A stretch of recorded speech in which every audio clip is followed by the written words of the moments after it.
Shalom saudaraku di dalam kasih Kristus dimanapun Anda berada. Kembali kita jumpa dalam program Suara Gembala Rema Kehidupan.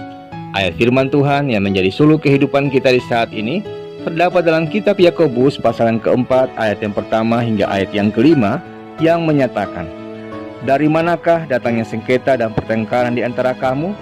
Bukankah datangnya dari hawa nafsumu yang saling berjuang dalam tubuhmu? Kamu mengingini sesuatu, tetapi kamu tidak memperolehnya, lalu kamu membunuh. Kamu iri hati, tetapi kamu tidak mencapai tujuanmu, lalu kamu bertengkar dan kamu berkelahi. Kamu tidak memperoleh apa-apa karena kamu tidak berdoa. Atau kamu berdoa juga, tetapi kamu tidak menerima apa-apa karena kamu salah berdoa.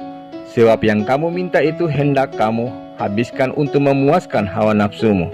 Hai kamu, orang-orang yang tidak setia, tidakkah kamu tahu bahwa persahabatan dengan dunia adalah permusuhan dengan Allah? Jadi barang siapa hendak menjadi sahabat dunia ini, ia menjadikan dirinya musuh Allah. Janganlah kamu menyangka bahwa kitab suci tanpa alasan berkata, roh yang ditempatkan Allah di dalam diri kita diingininya dengan cemburu. Demikianlah sabda Tuhan. Saudaraku, kekristenan adalah tentang koinonia. Kekristenan adalah komunitas. Hal pertama yang dilakukan Yesus di pelayanannya adalah membentuk komunitas.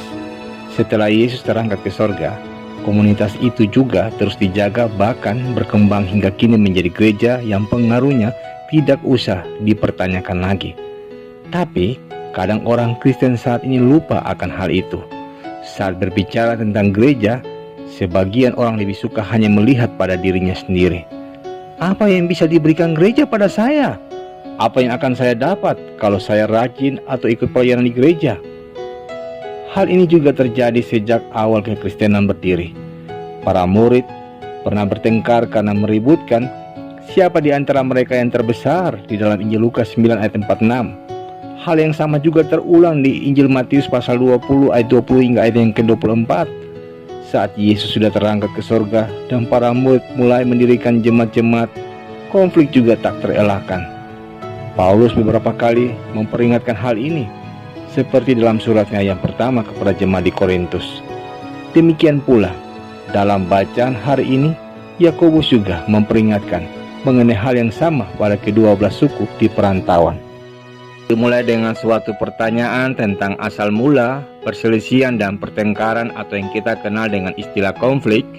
Yakobus menyebut hawa nafsu sebagai dalang utamanya dengan menggunakan kata hedon yang berarti kesenangan atau kenikmatan, merupakan keinginan kuat mendapatkan kesenangan.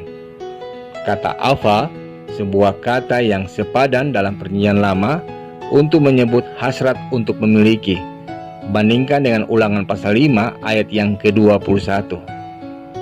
Hasrat memuaskan keinginan untuk menikmati kesenangan terjadi di berbagai bidang kehidupan.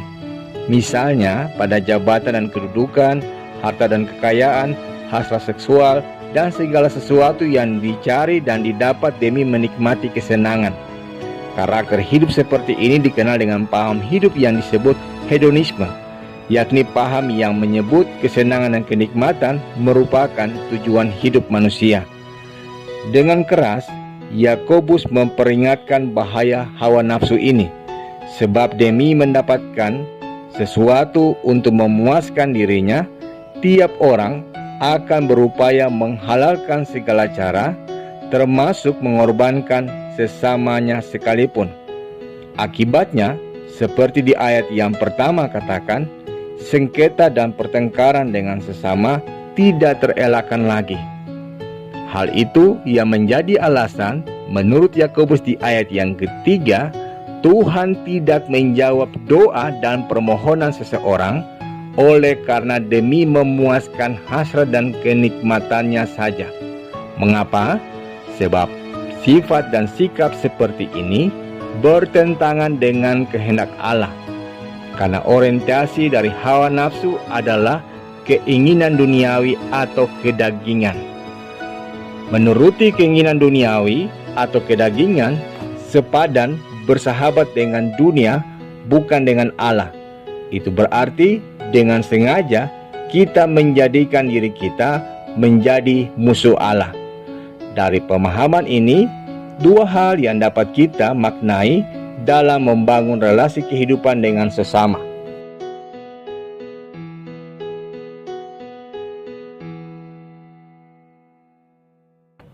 Pertama, dalam berhubungan dengan orang lain, termasuk dengan saudara seiman sekalipun, sama sekali tak ada jaminan bahwa konflik itu tidak akan pernah ada.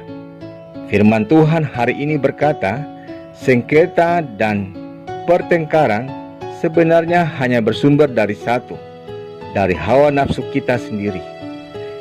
Nafsu untuk lebih dihormati, nafsu untuk dipuji-puji, nafsu untuk memiliki sesuatu yang tidak ia punya tapi orang lain punya, dan tentunya nafsu akan harta benda dan materi.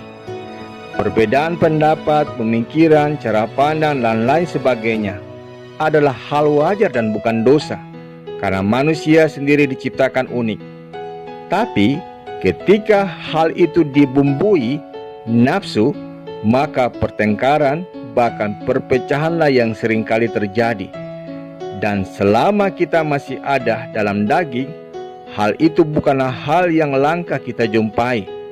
Namun, jika kita merindukan persekutuan antar saudara seiman, bisa menghasilkan sebuah kesatuan untuk memberkati banyak orang, inilah pekerjaan rumah kita semua. Alih-alih menuruti hawa nafsu, Alkitab menasihatkan kita untuk mengutamakan satu dengan yang lain, seperti dicatat dalam 1 Korintus 4 ayat yang ke-6. Pertanyaannya, bersediakah Anda? Hal yang kedua, mungkin kita tidak iri pada orang lain, tapi kita tetap tidak bisa mencegah orang lain iri pada kita. Dampaknya, gesekan sulit terhindarkan.